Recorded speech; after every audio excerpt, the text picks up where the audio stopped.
Sermão do Monte, capítulo 14, parte 2, o sal da terra. Era isso que eles nos diziam no sentido puramente biológico. O homem teria evoluído a partir do animal e atingira um certo estágio de desenvolvimento. Não obstante, tal avanço era mais ressaltado nos campos da mente e do pensamento e da perspectiva inteira da humanidade. As guerras seriam abolidas, as enfermidades seriam erradicadas, o sofrimento não seria apenas aliviado, mas finalmente haveria de desaparecer. O século XX seria um século em tudo admirável. A maioria dos problemas humanos, segundo esperavam eles, seria solucionada, pois, finalmente, o homem realmente aprendera a pensar. As massas populacionais, através de uma correta educação, não mais se entregariam ao alcoolismo, à imoralidade e aos vícios. E então, quando todas as nações estivessem educadas dessa maneira, tornando-se capazes de refletir e de sentar-se em torno da mesa de conferências, ao invés de se engalfinharem em luta armada, em pouco tempo o mundo inteiro haveria de ser transformado em um paraíso. Isso não era caricaturar a situação, e muitos acreditavam firmemente em tal possibilidade.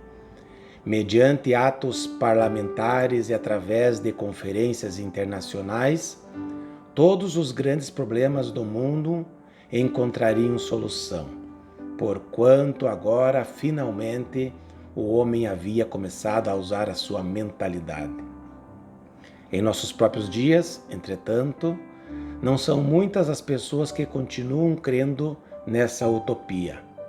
Ocasionalmente ainda se acham vestígios desse conceito em alguns círculos, mas é indubitável que tal opinião nem mesmo precisa ser contestada nos dias em que vivemos. Lembro-me de que quando comecei a pregar, muitos anos atrás, ao começar a asseverar o contrário dessa opinião que se popularizava, por muitas vezes fui reputado um estranho fenômeno, um pessimista, alguém que acreditava em uma teologia ultrapassada. Naquele tempo, prevalecia por toda parte o otimismo liberal, apesar do abalo da Primeira Guerra Mundial. Contudo, as coisas agora mudaram. A falácia de todas aquelas ideias já foi reconhecida por todos os pensadores sérios.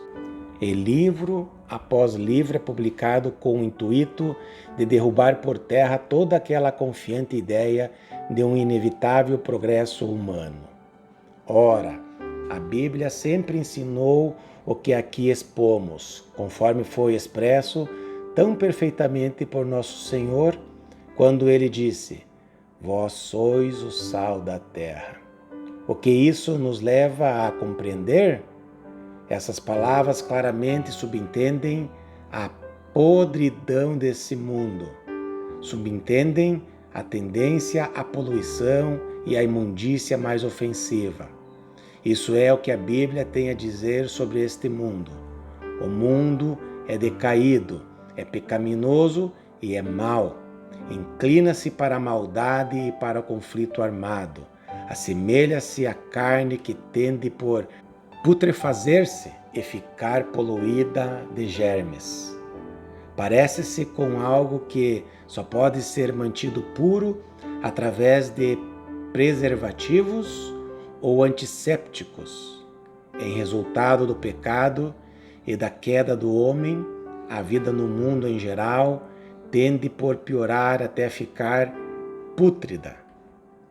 De conformidade com as Escrituras, essa é a única perspectiva sã e correta pela qual se pode contemplar a humanidade. Longe do mundo e da vida humana tenderem por aprimorar-se, acontece exatamente o contrário. Este mundo entregue a si mesmo é algo que só tende por supurar. Existem esses micróbios da maldade, esses germes, esses agentes infecciosos e esses bacilos no próprio corpo da humanidade, e a menos que sejam neutralizados, causarão enfermidades graves. Esse é um ponto obviamente primário e fundamental. A nossa perspectiva em relação ao futuro deve ser determinada por esse fato. E se você conservá-lo em mente, então perceberá com grande clareza o que vem acontecendo em nosso próprio século. Portanto, em determinado sentido, nenhum crente deveria ficar atônito diante de todos esses acontecimentos. Se essa colocação da Bíblia está com a razão, então o que seria surpreendente seria que o mundo viesse a tornar-se tão bom como alguns preconizam, pois dentro de sua própria vida e natureza, o mundo manifesta essa tendência para a putrefação. As Escrituras estão repletas de intermináveis ilustrações a esse respeito. Vemos que isso ocorre desde o primeiro livro da Bíblia.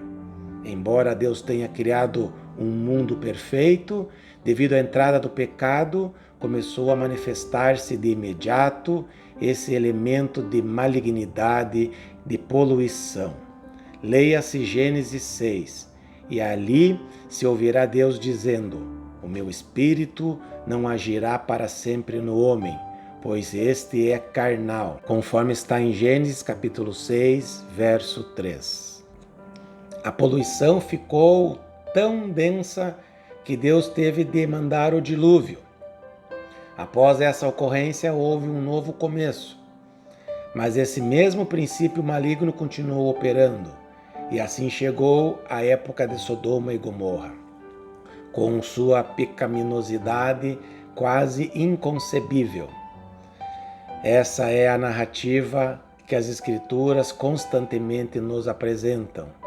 Essa persistente tendência para a putrefação insiste em manifestar-se.